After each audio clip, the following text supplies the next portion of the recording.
Everybody, Legend for Life here, bringing guys a brand new Archetype analysis. This time around, we are talking about Dark Magician. So, Dark Magician recently got a lot of new support, and also a lot of the older stuff has come out in the past. Really allows this deck to really potentially be a powerful deck in the current meta, especially with the newest ban list and everything. And of course, we'll get all into that here in a little bit. So, Dark Magician, contrary to Blue Eyes, which is all about power and just overpowering your opponent and making big boards, Dark Magician is all about making rank 7s, making fusions, just going for trying more combo plays than Blue Eyes. I mean, Blue Eyes does have some combo plays, but they generally result in a crap ton of big dragons. So, basically, Dark Magician is a little bit different. They have a lot more search cards, in my opinion. I think Blue Eyes, while it has a lot of draw power, really does not have a lot of search power. I mean, yeah, you have Sage who searches, and yeah, you have the Whitestone who searches, and then yeah, you have the other Whitestone who kind of searches but kind of doesn't. But really, aside from those like 3 cards, it doesn't really have much search power. Now, Dark Magician, though, has quite a bit, and also has a little bit of draw power. So, now then, of course, you have the main Dark Magician, level 7, normal, everybody knows about the Dark Magician stat line. Although, I always thought he had 2,000 defense, and actually, in the original version, he did, and I'm talking about like the Bandai Yu-Gi-Oh!, and then they changed it to 21 for some reason when Konami took over. Anyways, and then, so one of the big things that Dark Magician can take advantage of is being able to play DMOC, Dark Magician Chaos, being one of the most powerful monsters from 2006 format. I think he was 2006 format. That was Invasion, no. Invasion of Chaos? Yeah, I think. I don't know. Anyway, so yeah, DMOC is a really powerful card, being a 2800 beat stick. Recurs you a spell card, and this deck plays a crap ton of spells. Not only that, but also any monster it kills in battle is banished, and you can also play around with him getting banished as well, being able to play a card like Return from the Dark Dimension, which is basically a continuous trap card. Think Call to Haunted, that brings back a dark banished monster. So you can play around with all that, and it allows for a lot of combo things. Also, if you think he's kind of hard to summon, and not very much thanks to Dedication Through Light and Darkness, Dedication Through Light and Darkness being a quick play spell card, and that you can only activate by attributing a Dark Magician on your side of the field, and then you get Spell Summon a DMOC from your hand, your graveyard, or your deck. So it doesn't matter where he is, and because DMOC is a level 8, you could potentially do some kind of gimmicky thing with good old trade-in. I don't know how actually useful that would be, but it would be interesting. Now, speaking of draw power, Lord Darkness is at 3 now, thanks to the new ban list, so most of the deck is dark, and you're able to just simply really put a plus off of that, which is really nice. Now, I'm sure you're looking at some of these cards that I've chosen to talk about, and you're probably like, what are these doing here? Especially, most notably, these two right here, Mirage Knight and Dark Eradicator Warlock. The reason being is because I know there are some people who will want to try out builds that focus on these two. Mirage Knight, for those who don't know, he's a level 8, so also kind of goes along with the trade-in thing I was talking about, but again, I'm not too sure on how really useful that would be. So, Mirage Knight, he's a warrior, 2800 attack, 2000 defense, I think? No? Okay, he has 600 left defense, so that doesn't really matter. So he cannot be normal summon or set. This card can only be spell summoned by the affected Dark Flare Knight, who we'll get to here in a second. When this card battles another monster during the damage calculation, increase the attack of this card by the original attack of the opponent's monster. During the end phase after this card was involved in battle, remove this card from play. So it's a walking Honest. Basically, it's a walking Crystal Wing, really. Actually, well, yeah, Crystal Wing doesn't have wings, so yeah, he walks.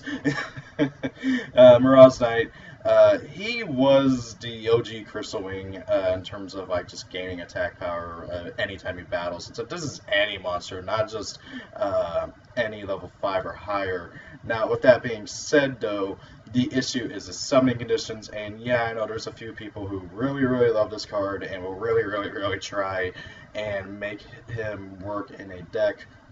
And you may be thinking, oh, you banish him at the end of the battle after he battles.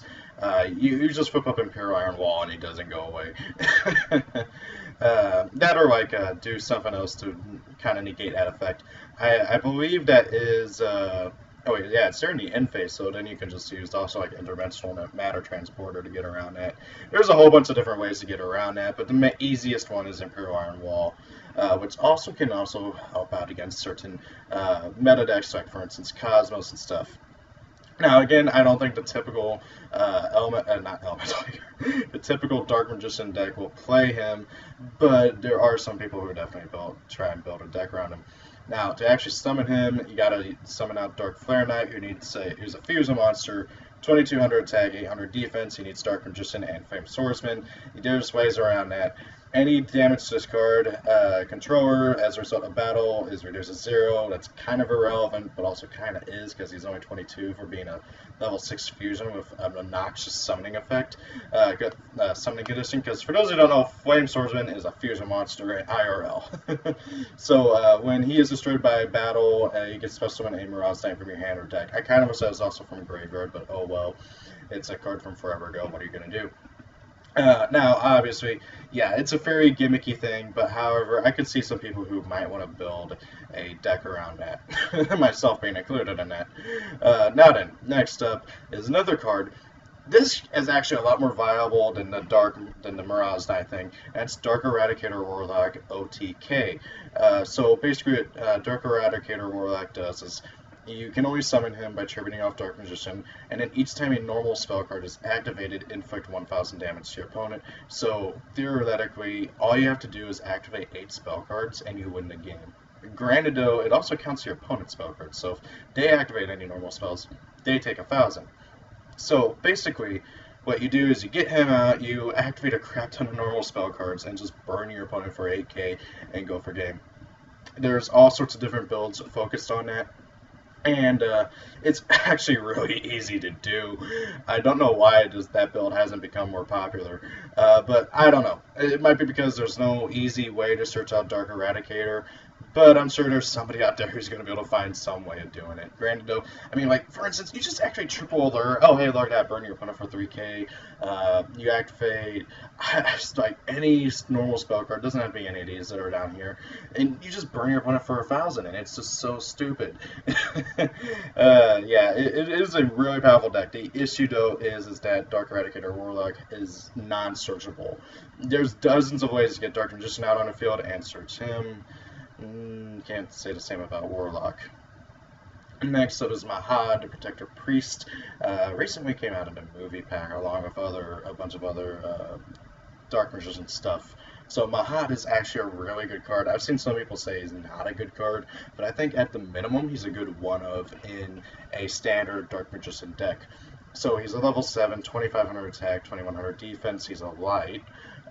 Basically, when you draw this card, you can reveal this card, special summon it from your hand. If this card battles a dark monster, its attack is doubled during the damage step only. If this card is destroyed by battle or card effect, you can special summon 1 Dark Magician from your hand, deck, or graveyard. So he's really good for being able to get over stuff like Chaos Max, Dark Destroyer, Dark Planet, just about any dark monster that it has 5000 or less attack power. And honestly, aside from, wait, is Five-Headed Dragon a dark? I think he is. Why is his name? Oh, there he is. Oh, there's a dash, whatever. Yeah, he is a dark, but he also counts as the other 4 of the other attributes. So, yeah, basically, oh wait, no, I thought, no, he doesn't. Well, I always thought he did. Never mind. So yeah, Five-Headed Dragon is like the only feasible dark monster that he will actually crash into, and even then you don't see people summon him anymore at all. But so Mahad can literally get over any dark monster in the game. Excuse me. So really, you don't ever have to worry about him dying in battle by a dark monster. And hey, if he does die, it doesn't matter if it's battle or card effect. You can just summon a Dark Magician from anywhere for free, which is really, really good. It helps you recur your Dark Magicians. Helps you keep out your. It helps you maintain field presence, that's what I was trying to say, which is really, really good, and just simply says, oh, hey, your opponent Regaki'd him, okay, whatever, summon Dark Magician from deck or grave or hand, wherever is most relevant for you. Next up is one of the newest cards, Magician of Black Illusion. Basically, he has Dark Magician stats flipped. This card's name becomes Dark Magician while it is on the field. You can only use each of its effects once per turn. During your opponent's turn, if you activate a spell or trap card, except during the damage step, you can spell summon him from your hand. If you activate a spell or trap card or effect while this card is face up on the field, except during the damage step, you can target one Dark Magician in your graveyard, spell summon it. This effect can only be used once while this card is on the field. So he's just a rank 7 maker, really. That also counts as Dark Magician while on the field. So you can use him to summon out Dark Paladin, Amino the Dragon, Dark Flare Knight, or Dark Eradicator Warlock, which is also really, really good. My biggest issue with this card is that he doesn't do a lot by himself.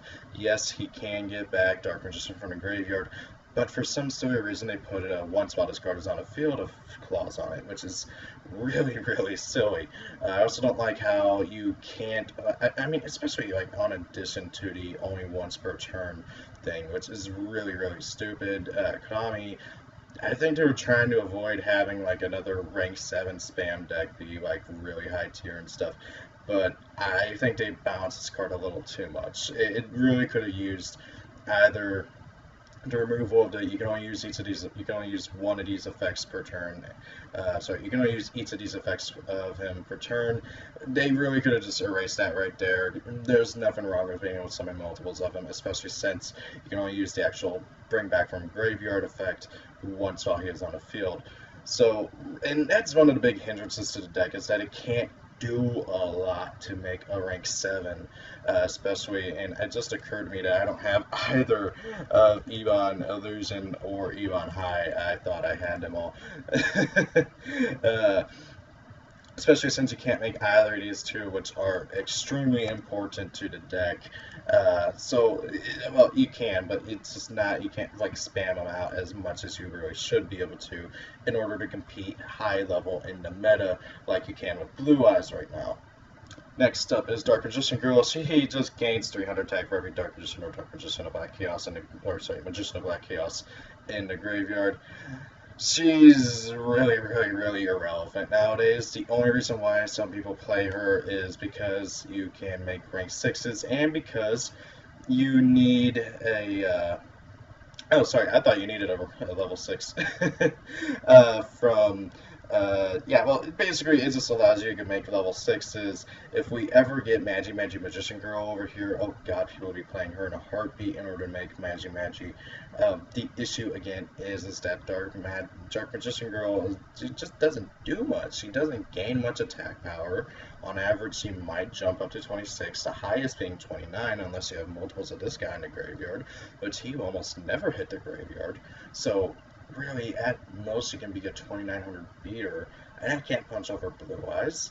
She's just not very great, and especially for nowadays, and even back whenever she was, like, actually someone kind of relevant, back in, like, 2000, I don't know, like, 6, I'm taking a guess.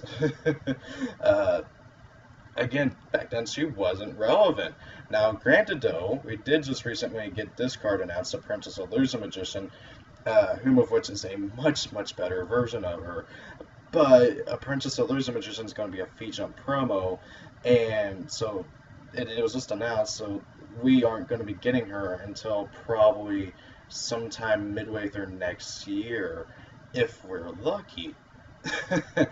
So the chances of her coming out by the time, like within the time period for Dark Magicians to still be relevant is very, very, very, very slim. So really, in all honesty, Dark Magician Girl doesn't do much for the deck anymore. The only reason why people would even want to play her, other than just rank 6s, is to make Dark Magician Girl to Dragonite, which is an amazing card. She needs Dark Magician Girl plus any Dragon-type monster. She's 2600. She can be fusion summoned with the Eye of Timaeus, and can't be summoned by other ways. And just once per turn, during your first turn, you can send a card from your hand to the graveyard to pop a face-up card on the field, which is really, really, really good. Your opponent goes into 101, you can just chain her effect, pop 101. Your opponent tries to go into Azurize, chain her effect to Azurize's effect, pop Azurize. There's all sorts of different combinations with her, and so you can just control the field, pitch of Dark Magician, so that then you can use Magician of Black Illusions effect to bring him back. There's all sorts of just really good synergy with Dark Magician Girl to Dragon Knight with the whole deck. The issue is this Dark Magician Girl herself. She's just not that great. Yes, she's cute. Yes, the artwork is nice, especially this artwork because it mimics Dark Magician. But she just is not that great of a card. Probably going to anger a lot of people who have Dark Magician Girl as their waifu.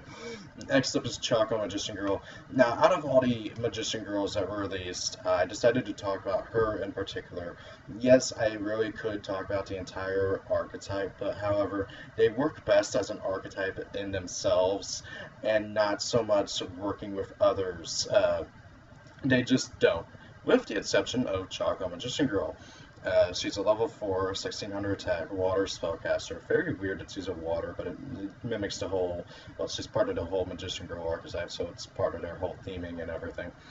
Once per turn, you can discard a spellcaster type monster, draw 1 card. That's the main reason why she's so good, although she has another really good effect, though.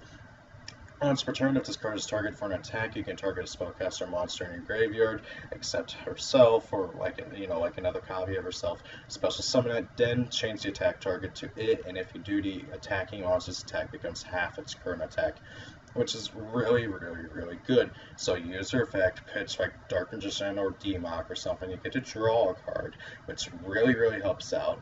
And then, oh hey, your opponent tries to run her over. She's only 1600. She's not going to be really doing much damage by herself. Your opponent attacks her, use her effect, bring back Demok. That'll also get you Demok's effect to grab back a spell card at the end phase. And your opponent attacks Demok. They not only take a crap ton of damage, but they get their monster banished. And then, oh hey, end phase, you get back a spell card. That is really, really, really good. And granted, it's also obviously really good for Dark Magician because you could bring him back, and then oh hey, look at you got Dark Magician, so you can use some of his other support.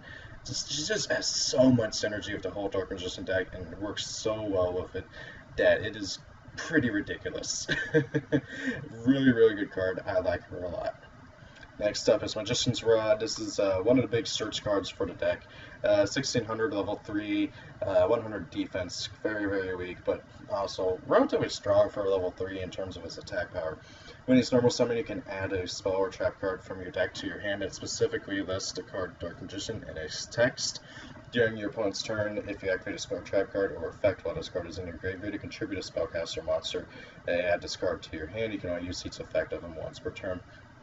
Just really good, the fact that he can search out spell and trap cards that you need for the deck, and also the fact that he can grab himself back to your hand by targeting off a spellcaster is really, really, really good. I like this card a lot. There's not really much more to say about him than just that.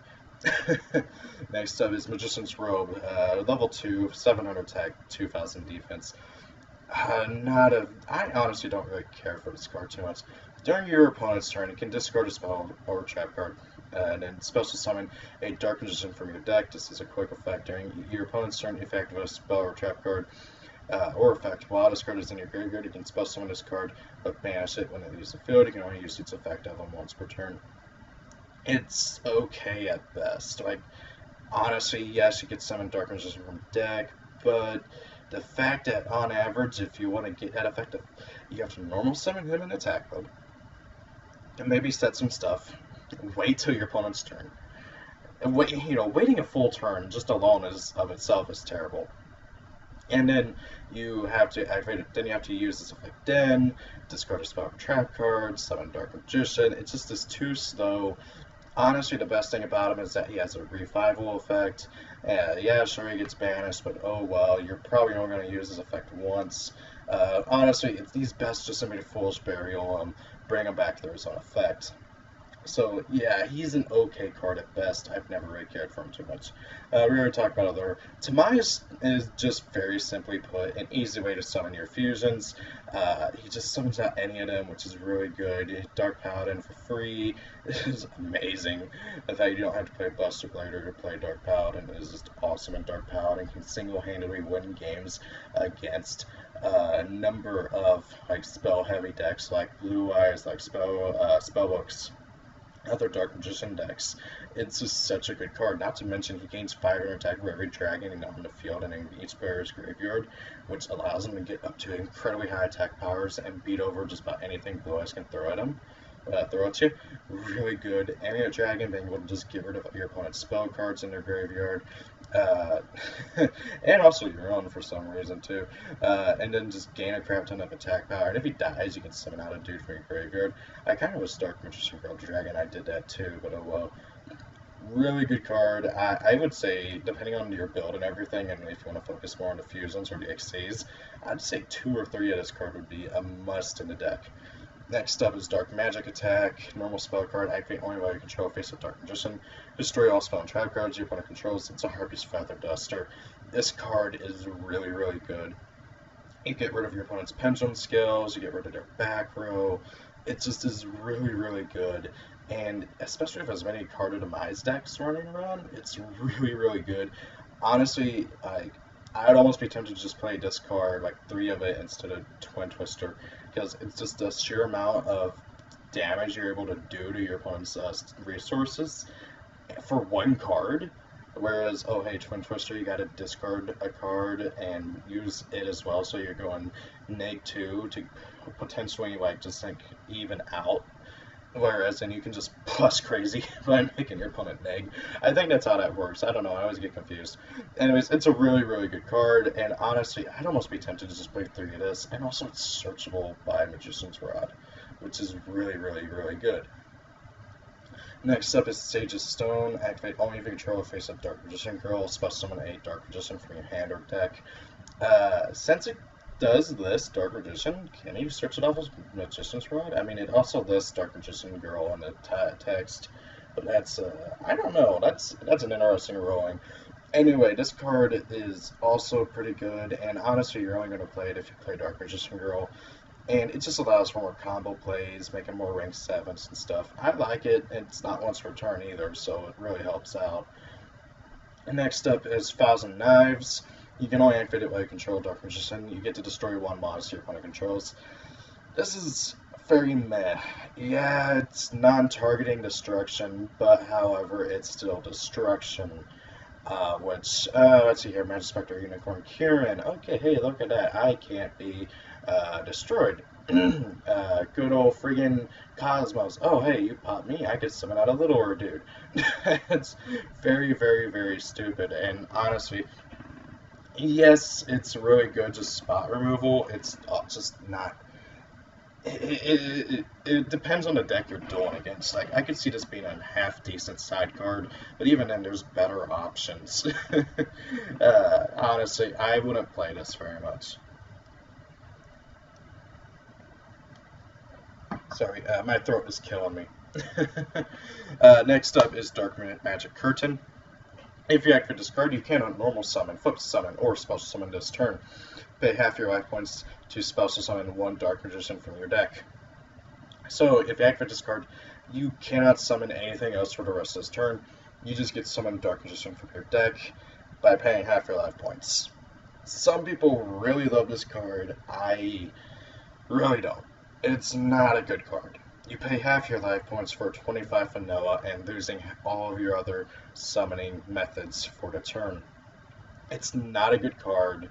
It's just not worth it. It's not like, what was it called? Heroes, I forget what it's called, but the hero card that summons out a hero from the deck by paying half your life points. And even then, I don't like that card either. It's just not a good card.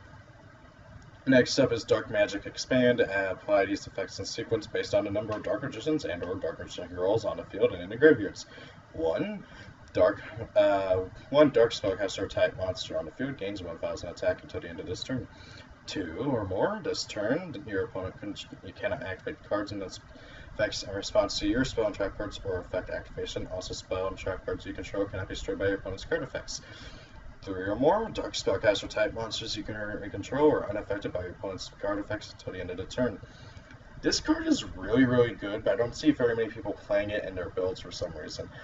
I don't know why. I guess it's because nobody really plays Dark Magician Girl.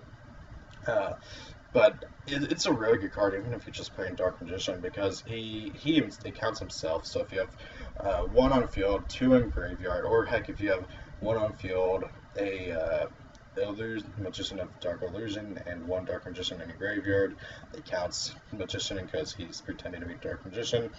And then there you go. It just is three guys. So you get a 3500 Dark Magician, and your opponent can't activate in response to your spell and trap cards, and can't. Basically, you can't do anything about your Dark Spellcasters. Really good card. I like it a lot. We already talked about Dark Dedication. Illusion, magic, basically you just trigger it off a spellcaster, add up to 2 copies of Dark Magician from your hand, from your deck or graveyard to your hand. You only have to hit 1 per turn. This card is very meh to me. It's just, yeah, you get to add Dark Magician from your hand, from your deck or hand, to add deck or graveyard to your hand. I don't know why I keep wanting to say hand. But still, it just doesn't seem very good, because you gotta tribute off a monster to grab 2 copies of Dark Magician. And yeah, I get it that it's supposed to be mimicking Melody of Awakening Dragon, but Melody you discard, this you gotta tribute off a spellcaster, and that means you gotta get rid of field presence, and that means you gotta potentially leave yourself opening for an attack. Now, because it is a quick play, that means you can do it during your opponent's turn and potentially trigger these guys' effects and some other effects that we'll get to, like for instance Dark Magic Circle. But it's very meh. Honestly, I'd probably only play 1 or 2 of this, just simply because there are so many different ways to get to Dark Magician, and honestly, I've never really had much of an issue of getting to him in my experience with the deck. Just saying. It's a very meh card to me. Next up is Dark Magic Circle, possibly the best, if not the second best spell or trap card in the deck. I'd say second best because honestly, this card over here is the best, in my personal opinion. Discard, not discard. Anyway, so Dark Magic Circle. This card is also $31 right now for some reason. When this card is activated, look at the top 3 cards of your deck, and you can reveal 1 Dark Magician or spell trap card that specifically lists the Dark Magician among them and add it to your hand. Also place the remaining cards on top of your deck in any order. If Dark Magician is no more spell summoned to your field, you can target 1 card your opponent controls, banish it, and only use its effect of it once per turn. So you can't use the effect multiple times in a turn. But you can do it during your opponent's turn, so you call it a Haunted Back Dark Magician during your opponent's turn, banish a card. My biggest issue with this card is that the targeting effect, well, it targets. The banishing effect, I meant, it targets. That's the biggest issue with it. And there's a lot of things out there that, well, prevent targeting. Like, for instance, the Cosmos and Magispectors. Granted, I will say this, aside from them, there's not much in the way of protection from targeting, like among Blue Eyes and Perform Piles and stuff like that. So this card this card is really good. I don't know what I was going to say. So this card could really do a lot of damage to those decks, but to others, not so much. Its efficiency really does depend on what your opponent's playing. But the adding a card from your deck to your hand and the revealing, just simply placing stuff however you want, the stacking part is really good. So you're able to just simply kind of plan out your moves ahead. Granted though, considering how much the deck searches, you're probably not going to get to those guards.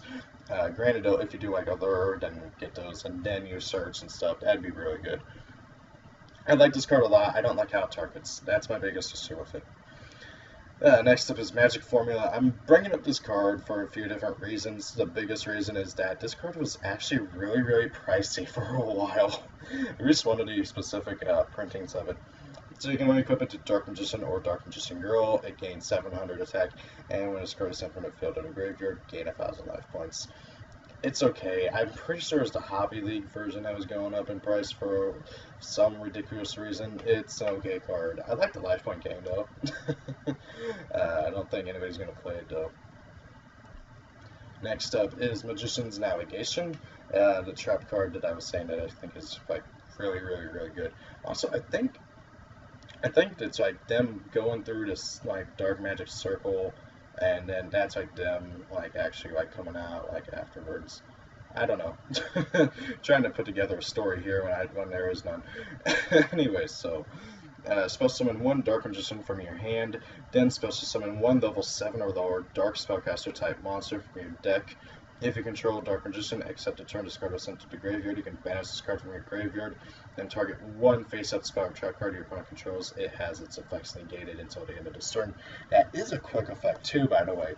So your opponent activates Regeki, you can banish it, target Regeki, negate its effects. Really, really good card. You just get 2 free monsters. That's an instant rank 7, or if you're bringing out Dark Magician and Dark Magician Girl, you're able to go instantly and do just about any of the fusions or making any of the ranks from 6 or 7. You're just opening up to so many really good power plays. This card is easily the best card in the deck, in my personal opinion. It just is so good. Also, that card art, it's just really, really good. I have no problems with this card whatsoever, other than that it has the breakthrough skill clause where you can't use it during the turn it was sent to the graveyard. And then the final card in the main deck that I wanted to talk about is Magician's Defense or Magician's Protection. I don't know which one is the TCG name off the top of my head. While you control a spellcaster type monster, any damage you take is halved. And then if this card is sent from the field to the graveyard, you can target a spellcaster type monster in graveyard, special summon it. I think this card is really good, but nobody's playing it in spellcaster decks that I've seen. So any damage you take is halved, which just protects you from, getting OTK'd like crazy. And then, if your opponent MSTs it or Twin Twisters it, and it doesn't even have to be activated out on the field. If your opponent just blind MSTs it or something, you get a Monster Reborn. It's really, really good. I don't know why nobody's playing this. It just seems too good not to play. I just don't get it. It's really, really good. I like it a lot. And also the card art, like 2 best waifus out of the whole, second best waifu. Best waifu. Really best waifu. Sorry. It's all joking. Anyway, so we've already talked about all these guys. We haven't talked about either of the Ebons. So, Ebon Illusion Magician, he came out first, and he is arguably better. He's more offensive. Now, Ebon Oblivion to Ebon High Magician. Wow, that is such a sad name change. Ebon High Magician is more defensive. As to which one's better, that's up for debate. I personally say Illusion just because he's able to do more, but High is able to do a lot more of your spell and trap cards. So anyway, so Ebon Illusion, he's rank 7, just like also Ebon High, but you can plop him on top of rank 6, and oh wow, Thunder.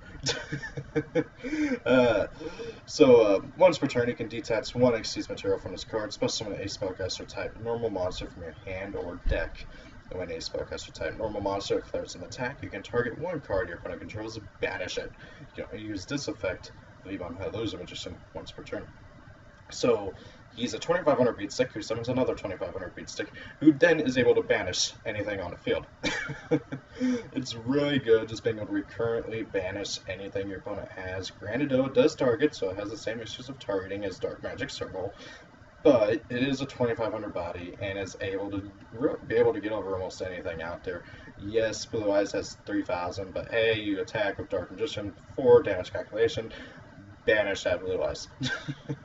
And Blue Eyes can't really do much when he's banished. That goes for both the deck and the monsters. Anyway, so Ebon Oblivion, High Magician. I could make several jokes, but anyways, he's 2300 attack, 2800 defense. I really, really wish those stats were swapped. It just really bugs me, but I guess they were really trying to push for him being more defensive while Illusion is more offensive.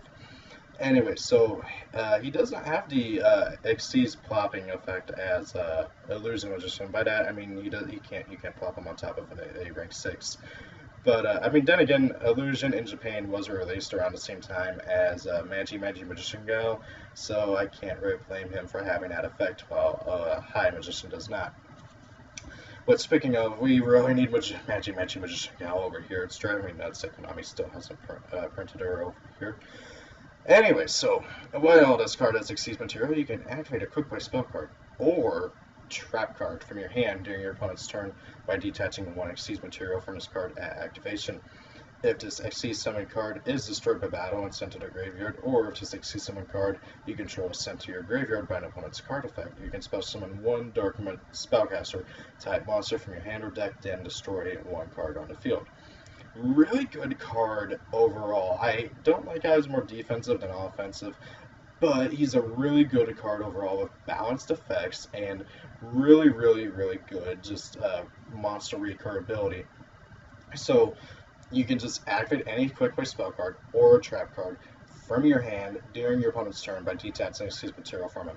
So you're able to use stuff like Mirror Force from hand, the Good Hope, Magician's Navigation, stuff like that, and you don't have to worry about your opponent MSTing it. So, okay, end phase, activate his effect, detach Xyz material, activate Magician's Navigation from hand, summon out 2 Dark Magicians, and then just go for an Illusion Magician next turn. Really good card overall, and if your opponent kills him, you get to pop a card and summon out a Dark Magician or any Dark Spellcaster from your hand or deck for free, which is really good. It's really good card. It's a really well thought out card. But again, my biggest issue is that he's more defensive than he is offensive. And it's not like Azurize, who can get a free monster every standby phase, okay? Yes, Azurize is a more defensive than offensive card, but however, he can get a free monster every standby phase. And then you got Blue Eye Spirit Dragon, the other synchro, who just completely says no to friggin' any Pendulum deck or any deck that heavily relies on Soul Charge and stuff like that. So he's not as good as those, but he's still a really good defensive monster. Again, it's just my problem with him being a defensive monster is my issue.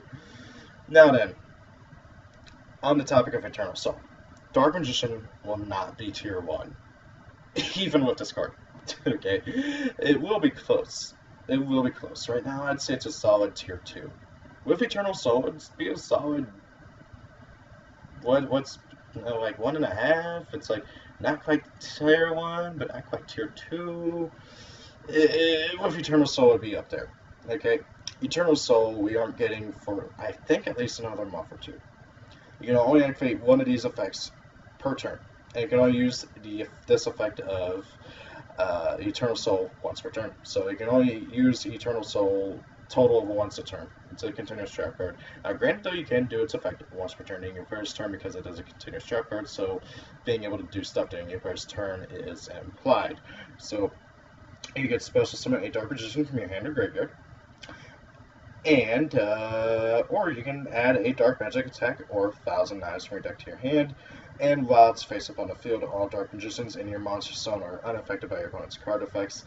If this face up card leaves the field, destroy all monsters you control. So three little things about this. Just a free monster born during your first turn. Really good. Plus, it's a quick effect, so yeah, your opponent like nuked your board or something, or did something to get around that whole unaffected by your opponent's card effects and just got rid of all your Dark Magicians. Okay, quick effect, summon Dark Magician, attack for game.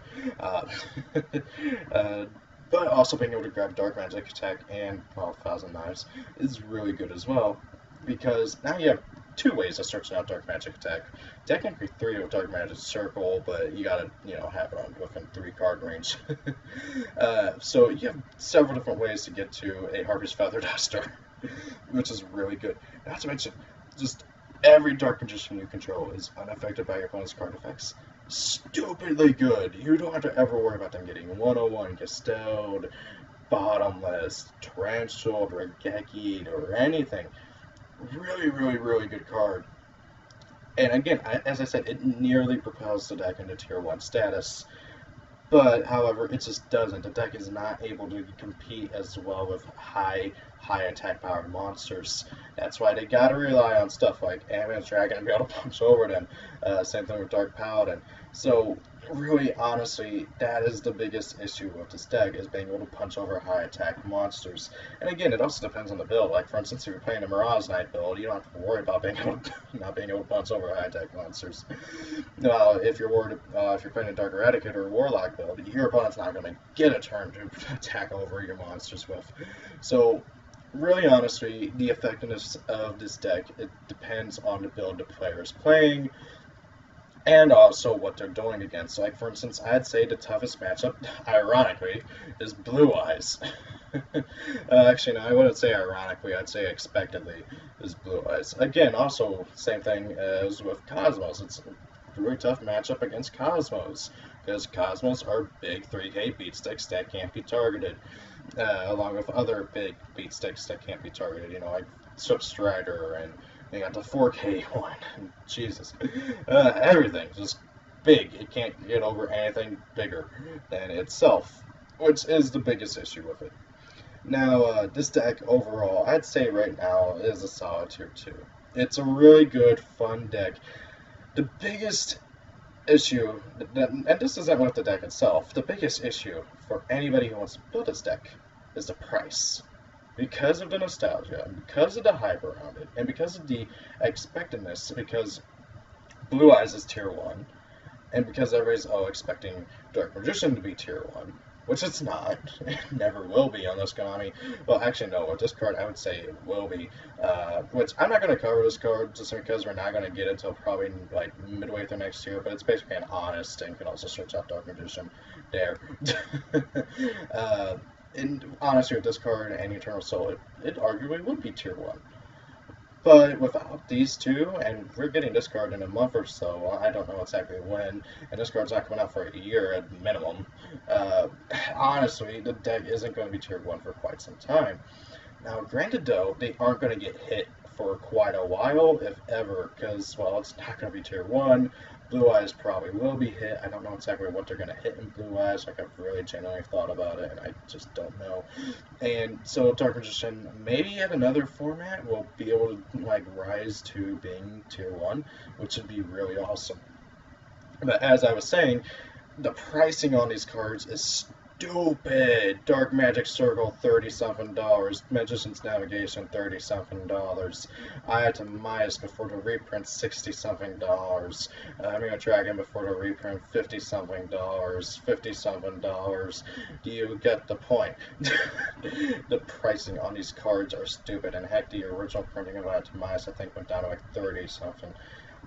It's just really stupid on how expensive these cards are for being as not good as they are. Like, seriously, $90-something for a playset of this, and then another $90-something for a playset of this, is stupid.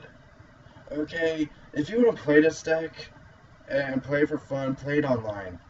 Okay, unless you get lucky and pull a crap ton of these stuff out of like packs and stuff, or know a friend who's going to just give it to you for dirt cheap, or wait for a price drop. Anyway, so yeah, that's more of an issue with the second-hand market than it is with the actual deck. Now, that being said, though, I really like this deck. It's a lot of fun to play around with. It's not as good as Blue Eyes, but it's not terrible either. So, what are your guys' opinions on it? Wow, this has gone on for really, really long. Sorry if I've been talking really softly. It's kind of late, and I don't want to get yelled at. So, guys, thank you all for watching. Hope you enjoyed the video. Have a great day. Please check out the links down below. You'll find my Facebook, Twitter, and a whole bunch of other stuff. Basically, any way to contact me if you ever want to like contact me or keep up with me, so you guys know whenever I upload. Thank you all for watching. Have a great day. If it's your birthday, happy birthday. See you all later, and peace.